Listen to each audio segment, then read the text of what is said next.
Hello everyone, I am the teacher to this question. Let me explain the question to you now.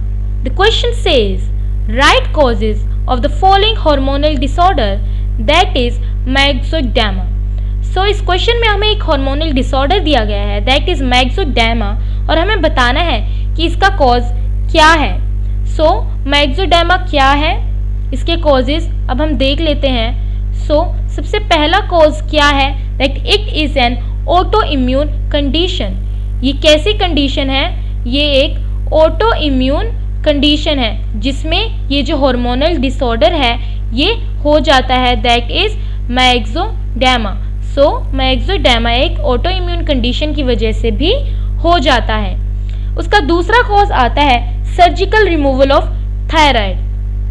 जब surgical removal of, जब surgically हम क्या कर देते हैं, सर्जिकली हम रिमूव कर देते हैं किसको, थायराइड को.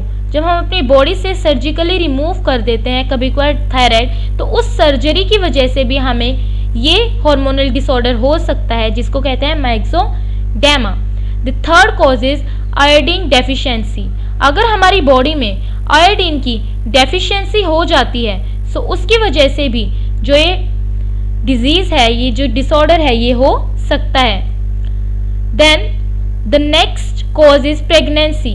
प्रेगनेंसी की वजह से भी ये हार्मोनल डिसऑर्डर हो सकता है. Then immune system medication. जब हमारे इम्यून सिस्टम में कोई प्रॉब्लम होती है तो हम इम्यून सिस्टम को बूस्टअप करने के लिए भी कुछ मेडिकेशंस लेते हैं और उन मेडिकेशंस के साइड इफ़ेक्ट से भी ये जो हार्मोनल डिसऑर्डर है ये हो सकता है.